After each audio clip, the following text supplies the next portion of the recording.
Being liked is not always power. Sometimes it is the reward given to men who make themselves easy to use. That sentence will offend the man who has built his whole identity around being available, the reliable one, the understanding one, the one who always responds, the one who explains himself, the one who forgives disrespect quickly because he is afraid that if he enforces a boundary, people will leave. But psychology already reveals the trap. The pratfall effect only helps when competence is already established. A small flaw can make a strong man more human. But weakness without competence does not create respect. It lowers status. Controlled imperfection can reduce threat. Uncontrolled need only reduces value. That is why being liked is not enough. They may like you, they may use you, they may call you a good guy. But when credit, opportunity, money, access, and status are divided, you are not prioritized. So here is the question. Why do some men get respected without chasing, while others work twice as hard and still get treated like background furniture? There are 9 rules. And if you miss them, the cost is not emotional. It is practical. You lose time. You lose leverage. You lose credit. You lose attention. You lose access to rooms where decisions are made. Worst of all, you start believing disrespect is normal. That is how a man becomes domesticated, not by chains. By slowly accepting treatment he should have corrected years ago. So understand this before the first rule. Respect is not requested. Respect is structured. Rule 1. Stop over-explaining. The first rule is brutal because it attacks the wound directly. Stop over-explaining. Over-explaining looks like communication. Most of the time, it is submission wearing clean clothes. You explain your ambition to people who already decided it is unrealistic. You explain your boundaries to people who benefit from violating them. You explain your silence to people who only notice you when you stop serving them. And with every extra sentence, you teach them that your decision still needs their approval. That is the hidden weakness. A man who is secure gives reasons when reasons are useful. A man who is insecure gives reasons because silence feels dangerous. He cannot simply say no. He must soften it. He must decorate it. He must make the other person comfortable with his boundary before he allows himself to have it. That is not kindness. That is fear. A short boundary feels solid. A long boundary feels negotiable. I cannot do that. That is a boundary. I cannot do that because lately I have been really overwhelmed, and I hope you understand, and I do not want you to think I am being difficult. That is not a boundary. That is a confession of fear. Every unnecessary explanation lowers the perceived finality of your decision. People may not consciously say it, but they feel it. They hear the insecurity beneath the words. They sense that if they push one more time, you may bend. If they make you feel guilty, you may adjust. If they act disappointed, you may apologize for protecting your own time. This is why over-explaining destroys respect. It tells people your internal court is still open, and they are allowed to submit evidence. A man with self-command does not need everyone to understand him. He needs his actions to be clear. You are not here to be understood by everyone. You are here to be clear. Clarity is power. Over-explaining is often the sound of a man asking permission to have a spine. Once you stop explaining everything, something strange happens. Some people become uncomfortable. Not because you became cruel, but because they lost access to the weak version of you. They used to enter through guilt. They used to enter through confusion. They used to enter through your need to be seen as good. Now the door is closed. And when the door is closed, the next question becomes unavoidable. What do you do with the time and access people use to take from you? Rule 2. Control access to your time. A man who gives unlimited access teaches people that his time has no price. This is why availability destroys respect. People value what has boundaries. People become careless with what feels endless. If your time is open to every interruption, every request, every emotional emergency, every casual conversation, then your life becomes a public room where anyone can enter. That is not kindness. That is poor governance. Status is not only money. Status is perceived social value. It is the respect, admiration, and voluntary deference a person receives from others. And your time is one of your strongest status signals. If your time has no structure, your value has no signal. The unsupported man often becomes over-available because he is afraid of losing the few connections he has. He answers fast because he wants to be kept. He agrees quickly because he wants to be remembered. He becomes easy to reach because invisibility terrifies him. But the world rarely respects what it can access without effort. Think about this carefully. If every message gets an instant response, your attention becomes cheap. If every request receives your energy, your effort becomes expected. If every person can interrupt your focus, your mission becomes negotiable. A man without protected time becomes a servant to other people's urgency. And then he wonders why his own life does not move. The payoff is simple. Access is a status signal. Control access, and you change how people interpret your presence. You are not being cold. You are making your life harder to waste. This does not mean disappearing to look mysterious. That is childish. It means your time has a gate. Your attention has standards. Your presence has conditions. You do not answer every message immediately. You do not accept every invitation. You do not explain every delay. You do not allow every person to walk into your focus and rearrange your priorities. A valuable man is not impossible to reach. He is impossible to access cheaply. But controlling time means nothing if there is no proof behind the boundary. A useless man with boundaries is merely difficult. A valuable man with boundaries becomes expensive. So the next rule is the foundation. Rule 3. Build visible proof. Respect does not attach to your pain. It attaches to proof. This is where many ambitious men lose. They think people should respect how hard it has been. They think being unsupported should make others admire their strength. They think private suffering should create public recognition. But the world is not obligated to investigate your struggle. It responds to evidence. The world sees before it studies. It reacts before it verifies. It assigns value before it knows the full story. That is why the man with less talent but better proof often moves ahead of the man with more depth but no signal. There is a hard workplace version of this. A man contributes to a project. He solves the problem. He stays late. He shares the idea in a small conversation. Then later, someone with better positioning presents the same idea in the meeting, receives the praise, and becomes associated with the result. The pain is not only that someone took credit. The pain is that his contribution had no protective structure around it. Workplace guidance has warned professionals about this exact problem. When someone takes credit for your work, you need to make contribution visible, document interactions, preserve evidence, and make future credit harder to steal. Here is the pressure. Your work can be claimed by someone with better positioning. Here is the action.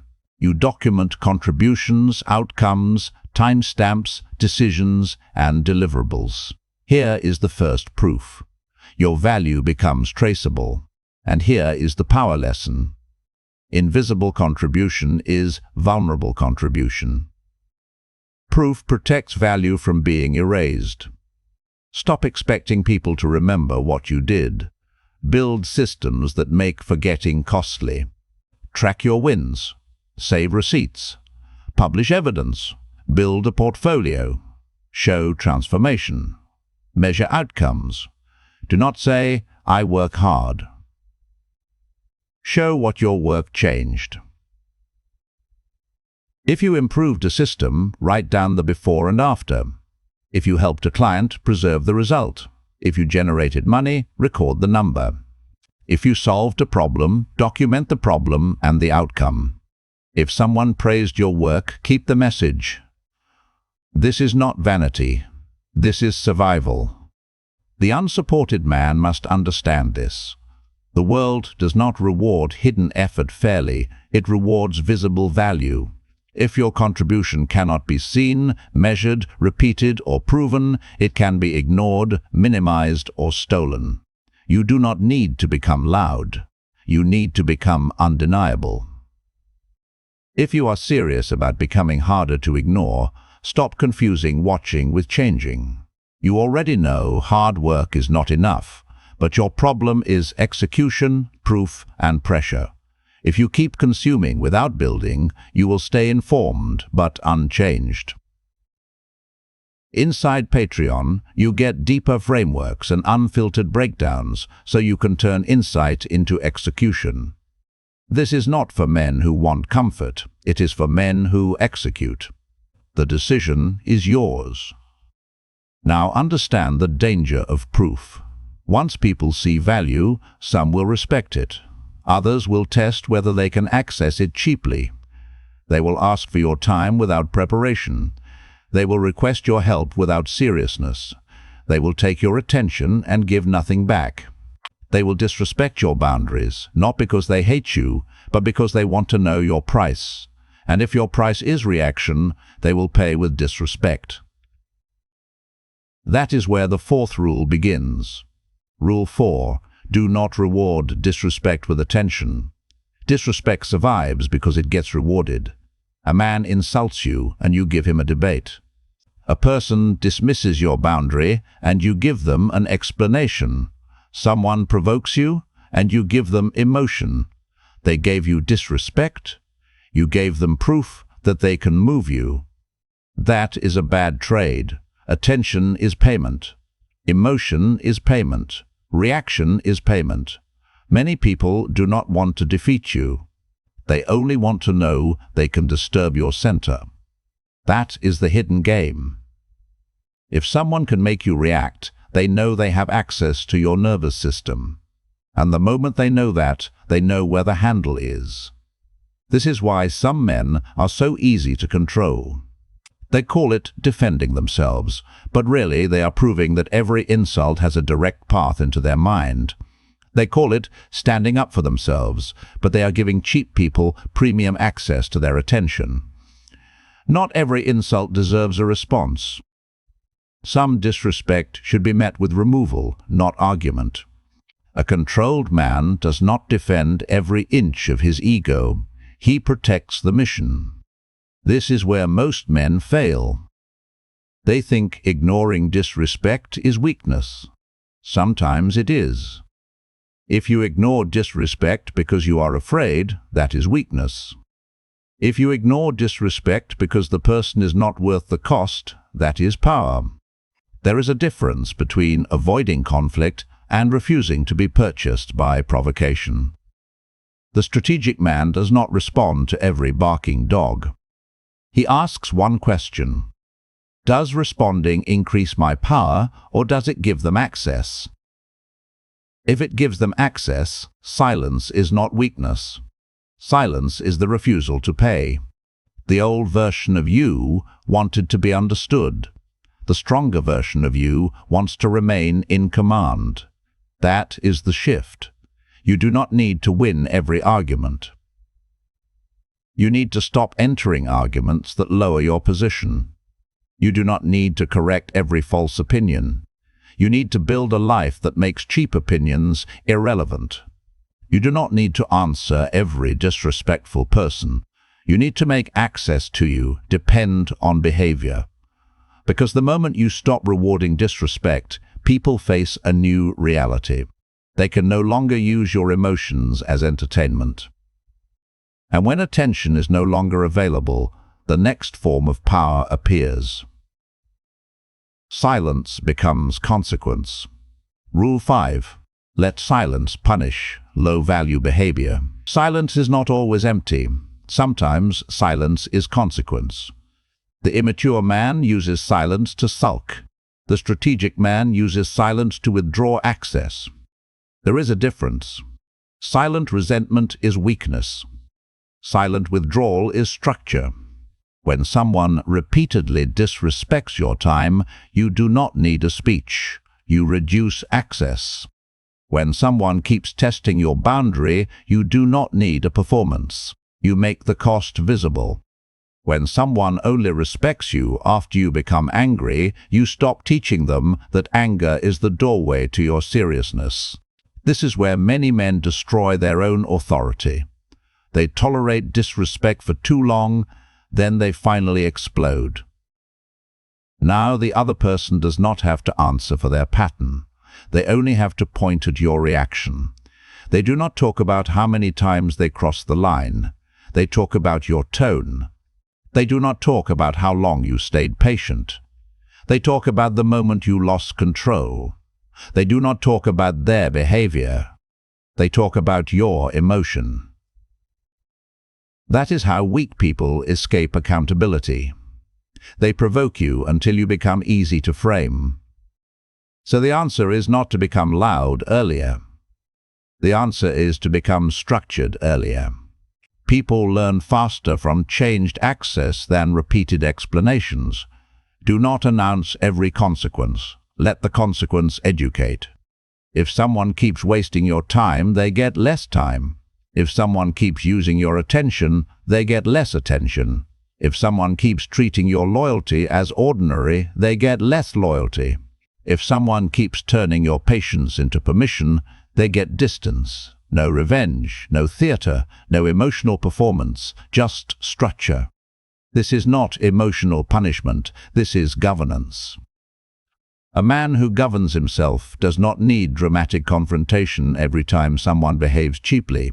He adjusts access, less time, less information, less emotional availability, less priority. That is the language most people understand. They may ignore your words, but they feel the loss of access. And this is where silence becomes dangerous, not because it is loud, but because it is final. When you stop explaining, they wonder. When you stop chasing, they notice. When you stop reacting, they lose control. When you stop giving access, they learn the cost. But silence only works when you do not secretly need them to chase you. If your silence is just a strategy to make someone panic and come back, you are still controlled by them. You are only pretending to be powerful. Real silence is not bait. Real silence is self-possession. You are not withdrawing to manipulate. You are withdrawing because your peace has a border. And that brings us to a deeper danger. Many men do not lose respect because they speak too much. They lose respect because they reveal need before value. Rule 6. Never display need before value. Need is dangerous when it arrives before value. If people feel your need before they understand your value, they categorize you as a burden. This applies everywhere: career, business, dating, friendship, negotiation, leadership. A request without proof feels like pressure. A request after proof feels like opportunity. That is why the man who asks too early gets rejected and then calls the world cruel. The problem was not only the ask. The problem was the frame. He showed hunger before leverage. He showed urgency before usefulness. He showed desire before value. And people price desperation cheaply. In a workplace, this is the man asking for a promotion before anyone can point to measurable wins. He may be tired. He may be loyal. He may even deserve more. But if his value is not visible, his request feels emotional instead of inevitable. In business, this is the man asking for support before he has built evidence that his idea can survive pressure. He wants people to believe. But belief without proof feels like charity. In dating, this is the man showing emotional hunger before discipline is visible.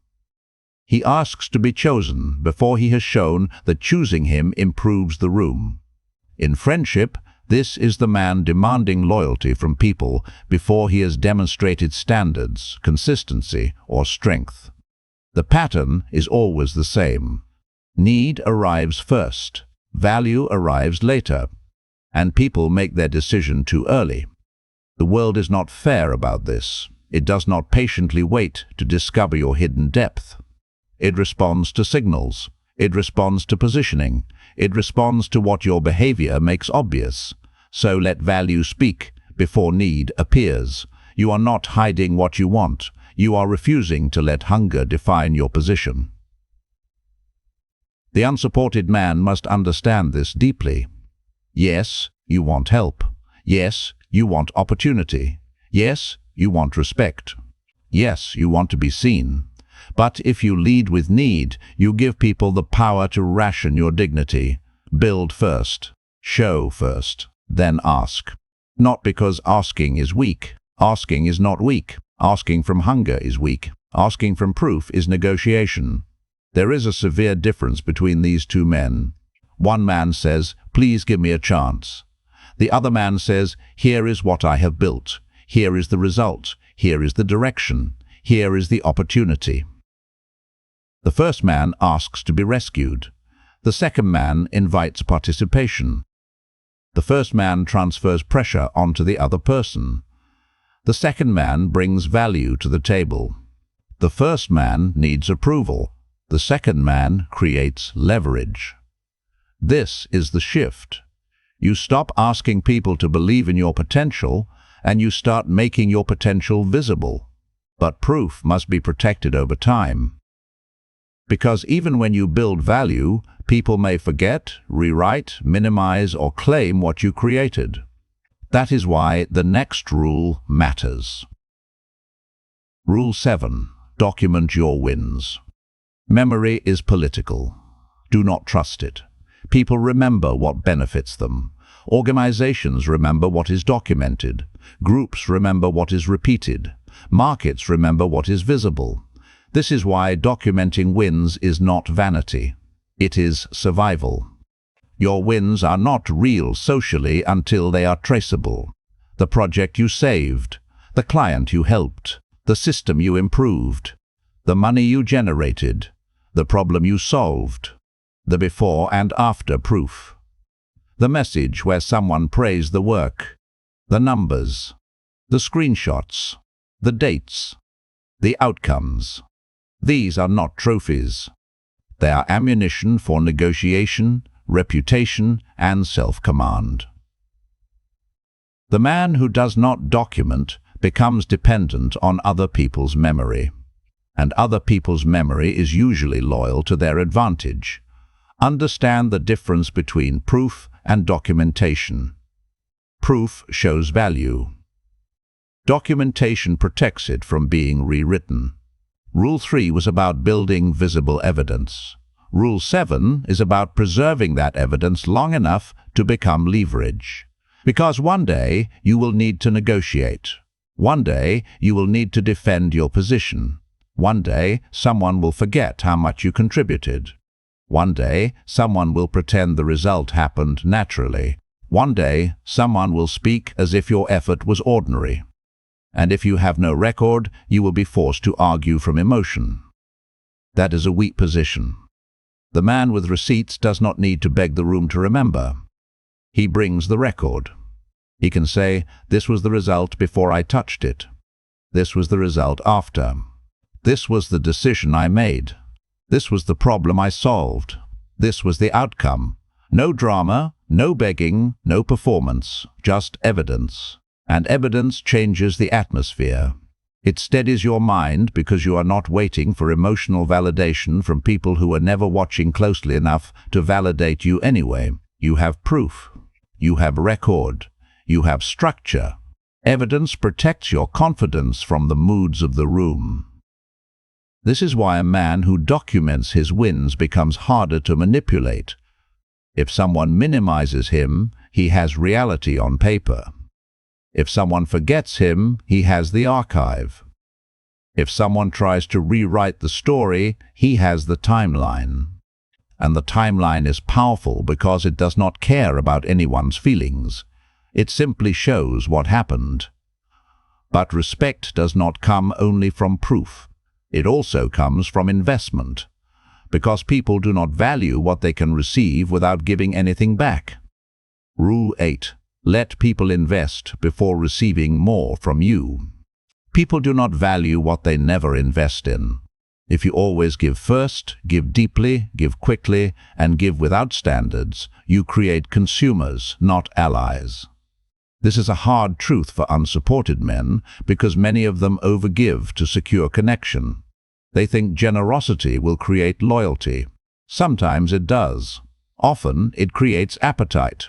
The Ben Franklin effect suggests that when someone does you a favor, they may begin to like you more because their mind justifies the helpful action. The classic research by Jecker and Landy tested liking as a function of doing someone a favor.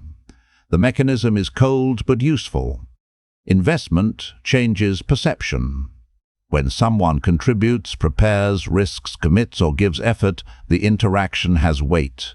They are no longer just consuming you. They have placed something into the exchange. This does not mean you manipulate people. It means you understand investment. Let people make small commitments. Let them show seriousness. Let them respect the gate before entering the room. If someone wants your knowledge, they can ask a precise question. If someone wants your time, they can show preparation. If someone wants your loyalty, they can demonstrate consistency. If someone wants your deeper self, they can prove they do not waste the surface.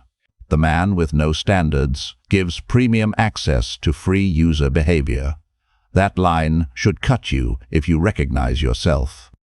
You listen for hours to people who never listen back. You solve problems for people who never apply the solution. You give advice to men who only want relief, not responsibility. You give loyalty to people who treat loyalty like a resource they can withdraw from whenever convenient, and then you feel drained. But the problem is not that you gave. The problem is that you gave without a gate. Investment creates weight. Free access creates consumption. So stop giving premium access to people with free user behavior. You are not a public resource. You are a man building a life. And the wrong people will drain that life unless access requires investment. If someone wants more from you, let them prove they can handle the little they already have. If someone wants your trust, let them protect small trust first. If someone wants your time, let them show they do not waste small time first. If someone wants your help, let them act on simple help first. This is not arrogance, this is filtration. You are not rejecting people. You are allowing behavior to sort them. If you are serious about becoming harder to access cheaply, stop confusing generosity with surrender. You already know giving can be powerful, but your problem is standards, filters, and enforcement. If you keep giving premium access to people who invest nothing, you will become useful to everyone except yourself. Inside Patreon, you get deeper frameworks and unfiltered breakdowns, so you can learn how to structure access, boundaries, leverage, and self-command. This is not for men who want to be comforted. It is for men who are ready to govern themselves. The decision is yours. Now there is one final danger. You can understand all of this and still lose, because you can apply every rule too late. After the resentment has already poisoned you, after the disrespect has already trained you, after you have stayed so long that leaving feels like defeat. And that is why the final rule matters. Rule 9. Leave before resentment makes you emotional. The weakest exit is the exit made after you have already lost control of yourself. You stayed too long. You tolerated too much. You explained too many times. You gave too many chances. You waited for people to become who they repeatedly proved they were not. And then finally, you explode. Now the story changes. They do not discuss their pattern. They discuss your reaction. They do not remember your patience. They remember your tone. They do not feel the weight of what they did. They feel justified by how you left. This is why emotional containment is power. Daniel Goleman's work on emotional intelligence defines emotional self-control as keeping disruptive emotions and impulses in check while maintaining effectiveness under stressful or hostile conditions. Research on emotion regulation and leadership also treats emotion regulation as important under interpersonal stress and leadership demands. The lesson is simple. Pressure, disrespect, stress, conflict or provocation. Action. Regulate before reacting. First proof, you maintain effectiveness while others lose control. Power lesson. The man who controls his reaction controls the story longer. Leave before resentment makes you sloppy. A sovereign man does not need to burn the room down to prove he should not be inside it. Exit clean. Exit early. Exit with receipts. Exit without begging them to admit what they did. Sometimes the final form of self-respect is not a speech. It is absence. This is where many men confuse power with explosion. They think, if they leave quietly, they lost. They think, if they do not deliver the final speech, the other person will never understand. They think, if they do not prove the pain does not count. But power is not always in being understood. Sometimes power is in not needing the room to agree with your exit. You do not leave to punish them. You leave because staying would make you smaller. You do not leave to create drama.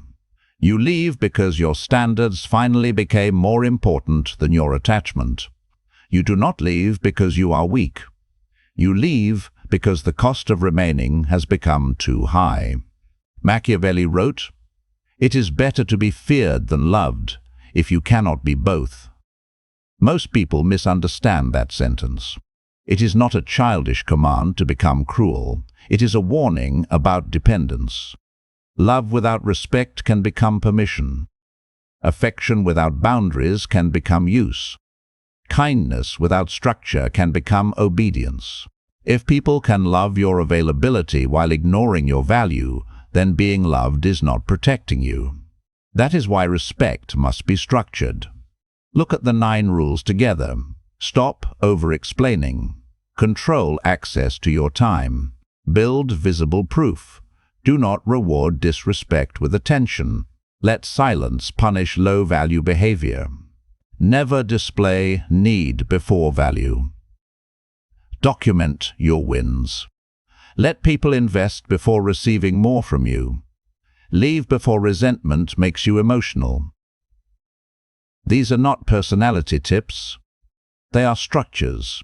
Because respect is not requested, respect is structured.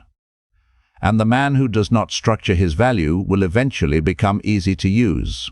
That is the final lesson. Being liked is not always power. Sometimes it is the sugar placed over your obedience. Sometimes it is what people give you, so you keep giving them access.